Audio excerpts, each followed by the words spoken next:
The elections in Zimbabwe edge even closer. There are growing fears of intimidation of the opposition and the media. A report by Human Rights Watch has revealed that the state has failed to ensure the upcoming elections are free and fair.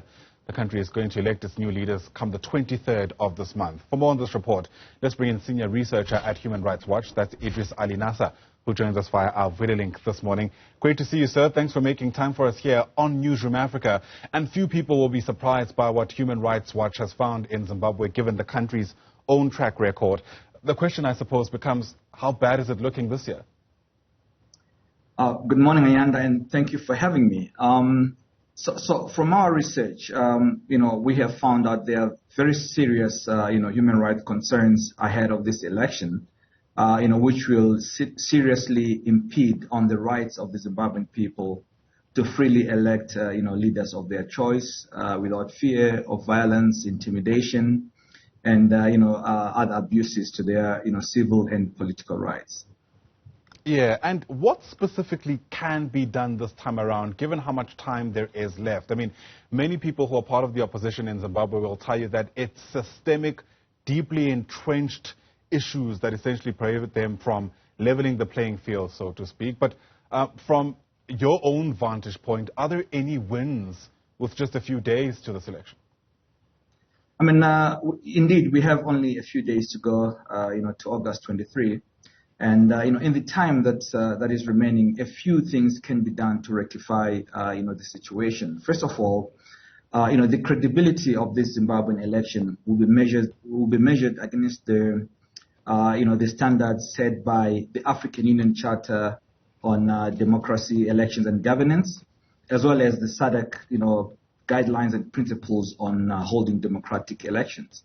So in this space, both the African Union and SADC do have an opportunity to lean on the government of Zimbabwe and the authorities in Zimbabwe to take corrective action to ensure that the people of Zimbabwe can freely express their political choice, that there is no harassment of civil society, there is no harassment, intimidation, and threats of violence against the opposition, that you have an impartial, non-partisan police service that allows the opposition to hold rallies. That the rural areas, especially where the majority of Zimbabweans still live, is open to all political parties, not only the opposition, but to all political parties, to get into rural areas, to mobilize, to have rallies, to have meetings, and also that the conduct of the Zimbabwe Electoral Commission, especially, is independent, it is impartial, it is non-partisan. So indeed, the time is short.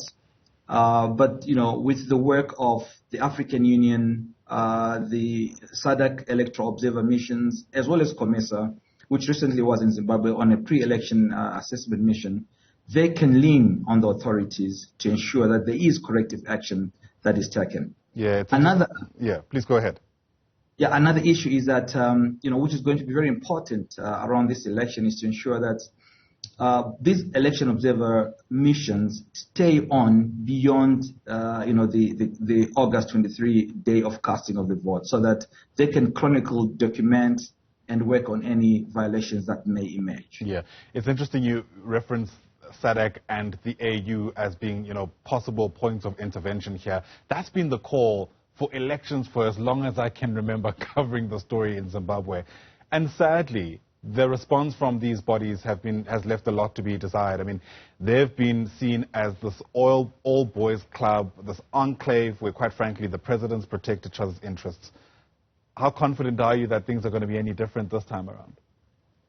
I mean, if you look at, why the African Union Charter on, elections, democracy and governance was, what was put in, the principle of it was to ensure that there is democratic space in African countries, to ensure that there is political tolerance, because they realize that contested elections, for example, were one of the main reasons why we had civil strife on the continent.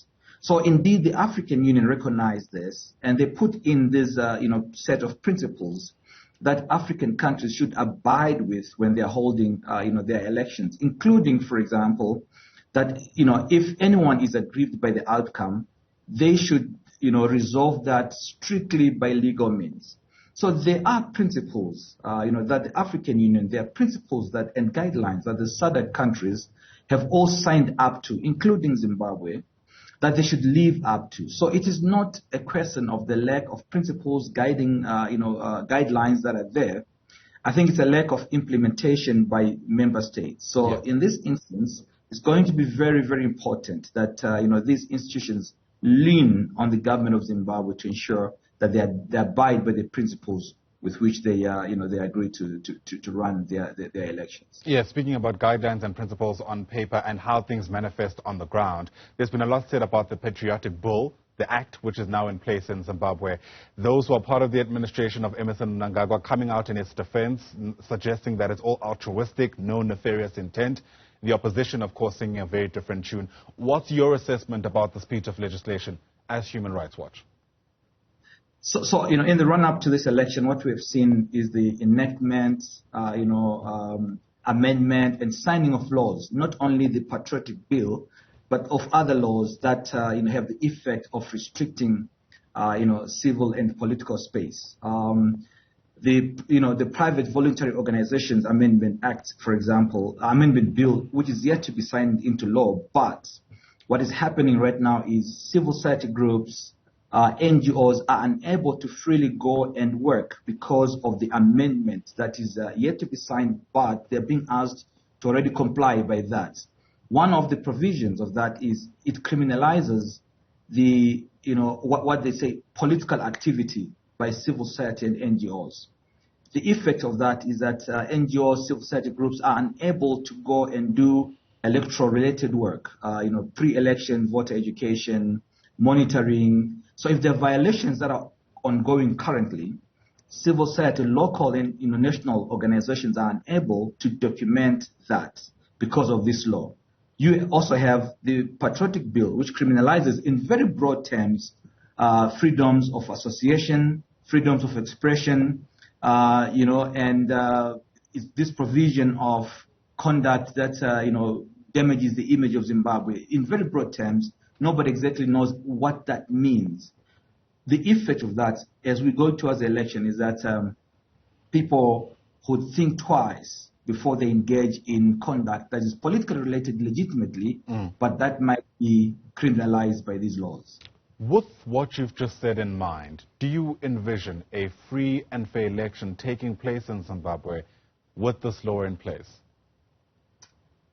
With this law and several other, violations that we have chronicled and documented, these include the partisan nature of the Zimbabwe Republic Police, the Zimbabwe Electoral Commission not being independent, not being seen to be independent and impartial, the arbitrary arrest and detention of leading opposition figures, the attacks and violence on the opposition, the inability of the opposition to freely meet, mobilize, and hold rallies, the inciting rhetoric that is coming out from various leading people in the ruling party.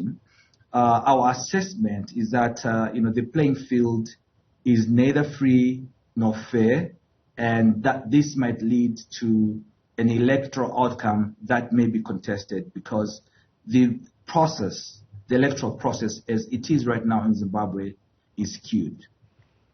Very sobering indeed. Idriss, thanks very much indeed for speaking to us. Really do appreciate your time on Newzroom Africa today. Idriss Ali Nassah is a senior researcher with Human Rights Watch.